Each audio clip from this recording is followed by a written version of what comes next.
welcome to Season of War. We've got Carl back here for another battle report. The highly requested KO versus Lumineth Realmlords matchup. So we're excited to bring that one to you. And the mission today was actually chosen by our premium members. So they chose for us to play Star Strike today, as we haven't played this one on the channel too much. And it's actually a good one for both of us. You're a highly mobile army, so you'll be able to dance around.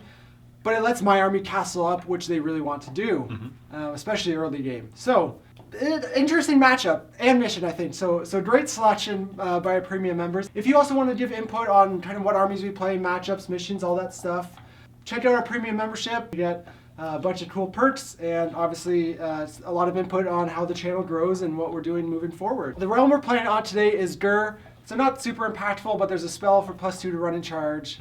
The scenery is deadly. Not going to come up very often. And then the command ability is to let your monsters perform on top profile, which is actually kind of big for me because Teclis is a monster. And I don't have any monsters. Yeah, and your boats aren't. So it'll let me be on top profile with Teclis. Sure. Not huge because he isn't a combat beast necessarily, but it lets him keep his aura higher if he wants to and stuff like that. So nothing too crazy. Why don't you take me through your army first? Sure. So it's an army that has been on the channel before. It has some few minor changes. I have 3 units of 10 Arcanauts as my battle line. I have 3 heroes, a chemist that has the spell in the bottle, which is Geminids. The Mr. Balloon Man, the Endrin Master undirigible suit. As well as a navigator. Now the navigator's artifact is Voidstone Orb, which gives me a once per game auto unbind. So I think that's gonna be key in this game. Nice. Other than that, I have an Ironclad and a Gun Hauler and 9 Endrin Riggers. Cool. Yeah. Well, for me, this is pretty much my standard Lumineth list. 30 Wardens, 30 Sentinels, and the Cathalar in the Orland Legion Battalion. Unit of 5 Dawn Riders and Teclis, with the endless spells Geminids, Spell Portal, and Hishian Twinstones. This time running Great Nation of Syar. Obviously the 2 Aetherquartz is going to be big in this matchup for helping me to stay alive if you go to alpha shoot anything off the table. The only real changes with this list though is I'm actually running 20 of the Wardens and Sentinels each in one block, so I have a 20 and a 10 of Wardens and then a 20 and a 10 of Sentinels. I don't necessarily think this is always going to be the better choice unless you have even more Sentinels, because it's harder to screen out. But for this matchup, it was interesting to test just for a little variance in the list, and it's see what the 20 blocks, how they perform. We also chose 2 auxiliary objectives each. Obviously, they're very relevant, and you always have to play them in tournaments, so just getting practice with them, as well as adding some tactical depth. So what auxiliaries do you pick today? So I picked the Aggressor, so I have to control all of the objectives wholly within your territory. So in Star Strike, it's going to be 1, which is in your zone. So it'll come down either center or in the thirds. That's correct, and because of how fast I am, that's going to be no problem, I think. Hopefully. Unless it comes down right in my castle. That's correct. And then the second one was Assassinate, and you chose Teclis. So, I mean, if I kill Teclis, I'm in a good spot. If I don't kill Teclis, I'm in a bad spot. And that's the thing. So it kind of incentivizes you to go for Teclis, but I didn't want to make it my Cathalar because that would be so easy for you to get. And then my Cathalar would be dead, whereas at least now you're not incentivized to go for my Cathalar. You're doubling down on Teclis, which is maybe already a target you want to try and get down early. For sure. So yeah, very interesting. My secondaries were, first one was Prey on the Weak.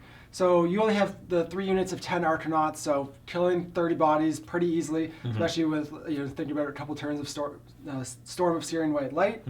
So I shouldn't have any trouble taking those guys down. And then I also chose Assassinate, knowing that you have a few heroes, but they're all 5, 7 wounds. So pretty easy to take those down throughout the game, and you chose the Endrin Master on dirigible suit. Okay, and he's a little tankier. He's 8 wounds. 8. Oh, okay, so he's your hardiest hero. But even at that, nobody, 10 wounds plus. So that was a pretty safe one for me to pick, I think. With that, onto the game, and I, being a 3-drop in this list, had choice here. So you obviously deployed really defensively, where I'm not going to be able to shoot down your boat or spam the mortal wounds out or anything. So while there is some stuff I could do taking first, like dead up my Feel No Pain, I could probably take down your hero that has the audio unbind. But it obviously puts me at risk of the double turn, and I just don't think it's worth it. So I'm going to give you first turn in this situation. And you're going to have the choice of whether you want to dive in or not right off the start. Yep. Knowing that I could then get the double if you do. But we'll see. KO turn 1.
All right, so KO turn 1. Yeah, I tried my best to try to kill Techless, but that didn't really go as planned, so I decided to just split my shots into other smaller units. You started with the Thunderers. I did. And yeah, so I popped the 2 Aetherquartz, one with the CP, make him super tanky. Knew you might be able to kill some other stuff then, but Techless being alive is pivotal. Yeah. Right, so... Yeah. And you only ended up, I rolled well on my armor save, so you only got 2 hits through with your Thunderers, so then you're like, it's not worth dumping the rest of your output into him. That's right. And if I did dump the rest of my output on a 2-up save Techless, and I didn't manage to kill him and you still had everything else, and I think that would have been the wrap. And I think that's a little bit of a learning curve for me. I've played other Lumineth before, and that's what happened, where I tried to dump everything on Techless and then kill him. And if you don't get him... Yeah, it's game over. Yeah. All right, well, you did kill a bunch of my other stuff, so your big thing was killing my Cathalar, so I'm not going to have the 2-up immune to Battle Shock, and you did then spread out some of your shots. So my Wardens are going to have to Battle Shock. They're currently down to Bravery 1. I roll 1, so they stick around. Yeah. But these guys are down to 0 Bravery, so I'm losing D6 there for 3. So I'll have 1 Lone Sentinel alive here. Your leader? No. So I actually killed the leader. Okay. They're only a wizard at 5+ models, so I'd rather have the bow than his sword when he's not a wizard anyway. So yeah, 1 Lone Sentinel here in the back. He's going to be important, I'm guessing, later on. You never well, know. he'll zone. Yeah. He's good at zoning. But was lucky on the one for their bravery roll. Didn't lose any extra, which could have hurt. For sure. But that's pretty much it for KO. No scoring, obviously, because we have no objectives yet. And worth noting, the big reason why you wanted to go in first turn is because I don't have my 5-up Feel No Pain, right? That's right. So if you're going to dive in alpha shooting, now was the turn to do it to get as much damage as you could. That's right. And now future turns, Techless doesn't have any Aetherquartz. That's right. So if you win priority and I'm not taking out enough of your stuff or tying enough up, then it could be pretty deadly. Yep. All right, well, with that, we'll be going into Lumineth turn 1. Mm-hmm.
All right, so finishing up Lumineth turn 1. Pretty much just, obviously your stuff was close in range, so I just wanted to move up, get into combat, start chewing through it. I had the 20 block of Sentinels still to shoot, and I put Lambent Light. I was going to try and put it on your gun hauler and shoot off your gun hauler, which I would have killed it based on my output, but it was like millimeters out of Lambent Light range. Yeah, you don't So want I to ended waste up that. putting it on your 3 engine riggers in the back. I could have put it on your big boat to get more wounds on that, but I just wanted to take out another threat of yours, and they're both good in melee and shooting. That's right. And then knowing I was going to take out those 6 6. that were there pretty easily, I felt. Now, I obviously moved everything up into combat. Your Aether Chemist popped his reroll saves, the Aethergold. Sorry, not the Aether Chemist. The Engine Master. The Engine Master popped his Aethergold for reroll saves, so he actually survived. Only took 2 wounds from Teclis and all of the Dawn Riders going into him. Yep. But my 10 Wardens blew up your engine riggers, and then the 12 or whatever that were left went into your boat, getting a few wounds on that. That's correct. So good amount of output in terms of what I was able to kill, and I actually took no casualties back, which was big. Yeah. It was pretty, you rolled poorly or below average, and I was rolling above average on my saves. For sure. So that definitely went in my favor. But like we kind of were talking about from the start, this match is very much a coin flip in terms of, can you shoot Teclis off turn 1? Yeah. And then if no, priority roll here is going to be huge. For sure, for sure. And that's why this is such an interesting match. Yep. But could go either way. see. So. A 5, Oh, the 1. The 1. Okay. Well. I'm guessing you're going to take Yeah, it? I think there's no reason for me not For to sure. take it here. And we'll be going into Lumineth turn 2.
All right, so winning priority, Lumineth turn 2. Oof, it was... Pretty devastating. Yep, for sure.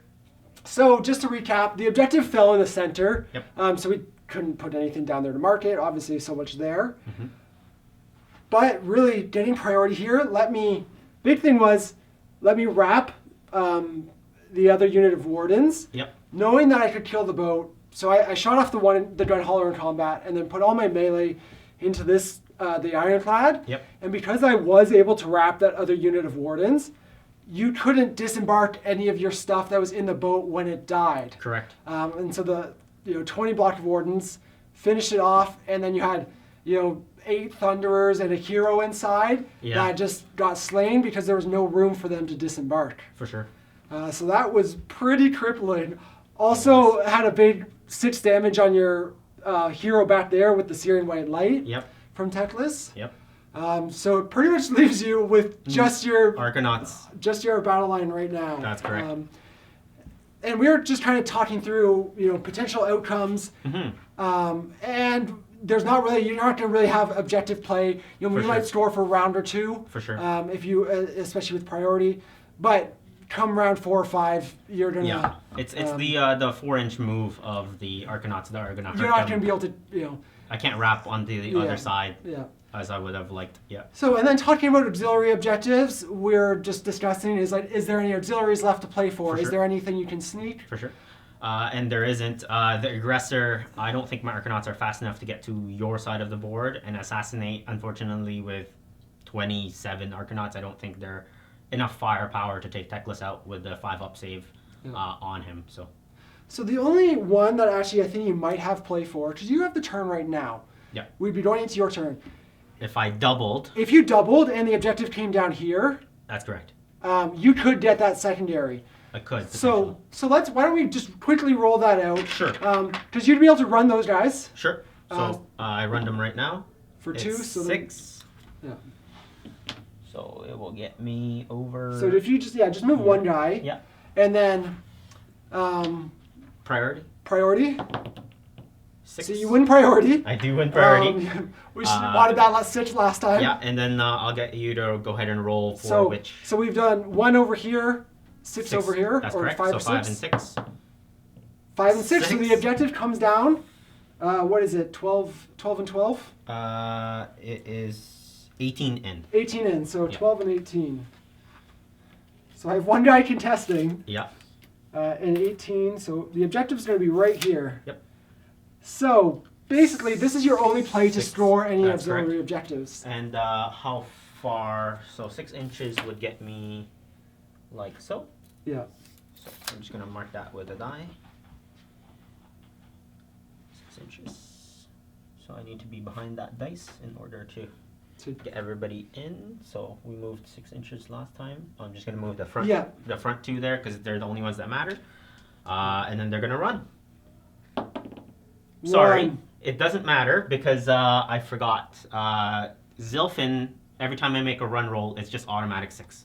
Okay, so on your turn, again, you've just switched this sub-faction. That's correct. But so you would have been way up here. That's correct. And then you easily move on to this, shoot him off, take it. Okay, That's so correct. Great example, again, decisive victory for Lumineth here. That's correct. Just based on the outcome and priority in that. Yep. But you managed to, because of priority roll, Yep. You managed to sneak this objective. The aggressor. That's correct. So 1 auxiliary point, in a tournament, that's very important. For sure. And this is just an example of like how you can work through those decisions at the end of the game. Yep.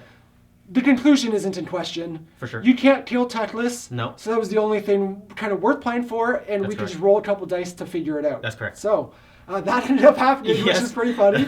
but that's big, and again, that point can come down. Yep. But anyways, obviously here, the double turn was huge in terms of letting me take out all your big stuff. For sure. But you had a couple points that you were talking about where a couple decisions that you would change in hindsight. Yeah.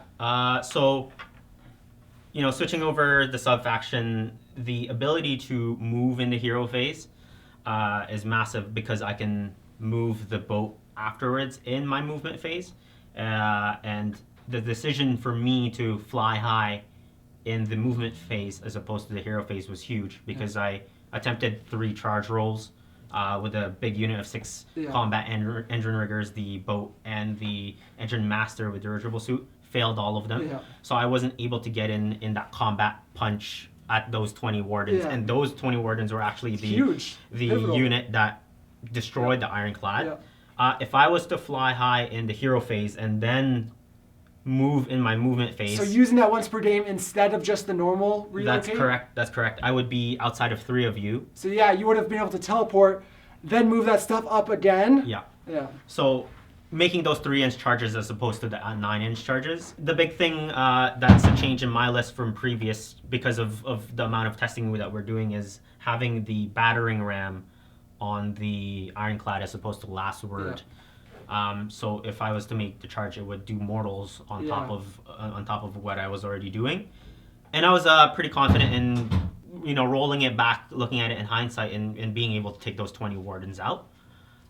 And potentially getting into tech lists and pinning you in your deployment zone. So that's a learning point for me. Yeah, very interesting game. And I think you're right. Like you were saying, you went aggressive, but you didn't go far enough. Full aggressive. Where you kind of played, kind of that halfway in between, where you were like, you committed, but you weren't getting your maximum output out. Correct. So I think you're right. Also, we were talking about, with your shooting, whether it would have been worth killing more wardens rather than the sentinels. Now I got lucky on my battle shot. I could have lost 5 there on battle shot. But for every one more model you killed would have been one more running in battle shot. So maybe, I know you did take out 9 sentinels, which was big. I guess it's trade-offs, right? But the wardens, the big thing with the wardens is they have 2 attacks dealing the same amount of damage, right?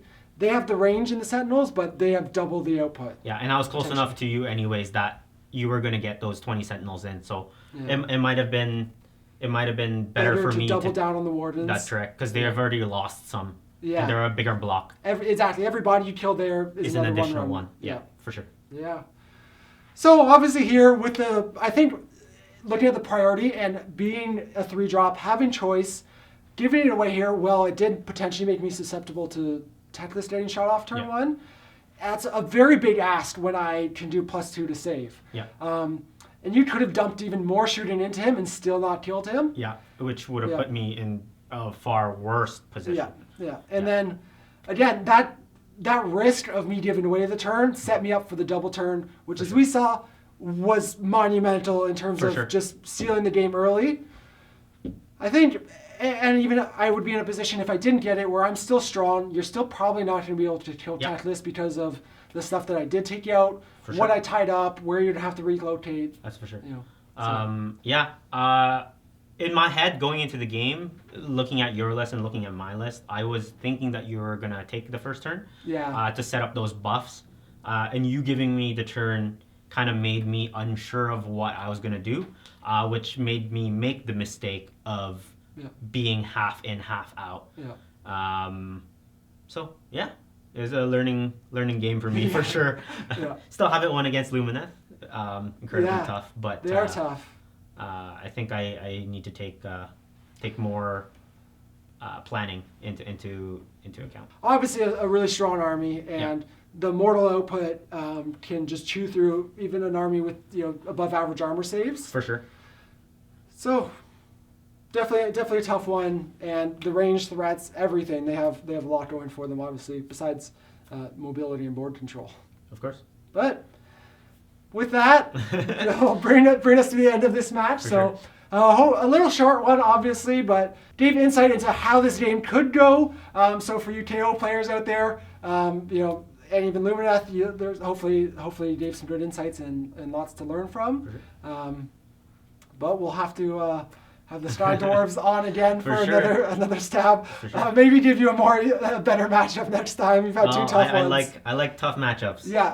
That's it. Exactly. You practice hard and learn more, make your mistakes here, so that in events you have that experience behind you. 100%. But with that, just want to say a big thank you as always. Hope you enjoyed this battle report. Again, this was the mission, at least, was chosen by our premium subs. So if you're interested in kind of having a say in what the channel's doing, definitely take a look at that. And hopefully we'll see you in there. Anyways, cheers. Bye.